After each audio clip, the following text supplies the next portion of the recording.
আমি যখন এখানে বসে আমাদের ছোট হুফাজদের চেহারাগুলো তাকাচ্ছিলাম, আমার চোখ দিয়ে পানি চলে আসছিল।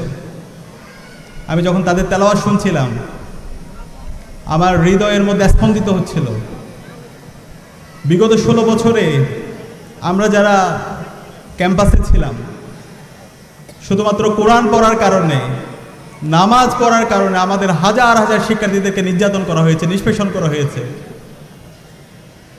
গত বছর আপনারা জানেন ঢাকা বিশ্ববিদ্যালয়ে আমরা যখন বটতলায় কোরআন তেলাওয়াতের আয়োজন করেছিলাম, সেই কোরআন তেলাওয়াত আয়োজনকে বন্ধ করার জন্য বিভিন্ন ধরনের হুমকি দেওয়া হয়েছিল। পরবর্তীতে কোরআন তেলাওয়াত আয়োজনের সাথে যারা জড়িত ছিল তাদেরকে শোকজ নোটিশ দেওয়া হয়েছিল। রমজানের সময় যখন আমরা প্রোডাক্টিভ রমজান শীর্ষক আয়োজন করছিলাম, কোরআনের আলোচনা করছিলাম, সেই আলোচনায় খুনি হাসিনা এবং তার দোসররা, নিষিদ্ধ ঘোষিত ছাত্রলীগের দোসররা আমাদের রোজাদারদের উপর হামলা করেছিল। এভাবে সারা দেশের বিভিন্ন প্রাঙ্গণে শুধুমাত্র কোরআন পড়ার কারণে, হাদিস পড়ার কারণে, নামাজ পড়ার কারণে আমাদের হাজার হাজার শিক্ষার্থীদের উপর নির্মম নির্যাতন, নিষ্পেষণ করা হয়েছে।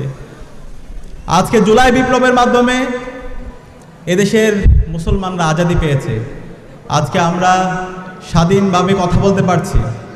আজকের এই আয়োজন যদি আমাদের কোরআনের বাকি আল্লামা দেলোয়ার হোসেন সাঈদী দেখে যেতে পারতো, এটা আমাদের জন্য সবচেয়ে আনন্দের হতো।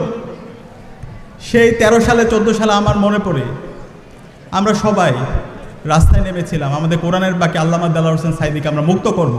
খুনি হাসিনা এবং তার দোসররা আল্লামা দেলোয়ার হোসেন সাঈদীকে মিথ্যা অভিযোগ দিয়ে এবং শহীদ নেতৃবৃন্দকে মিথ্যা অভিযোগ দিয়ে যে বিচারিক হত্যাকাণ্ড করছিল, সেই বিচারিক হত্যাকাণ্ড আমরা বন্ধ করব।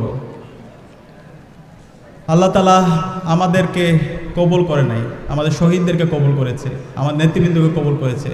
আজকে আমাদের নেতৃবৃন্দের রক্তের উপর আজকে আমাদের বিপ্লব হয়েছে, জুলাই বিপ্লব হয়েছে।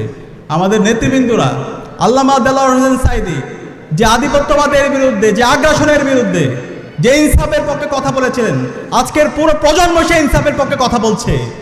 আজকের পুরো প্রজন্ম সেই ইনসাফের আহ্বান সবাইকে করছে।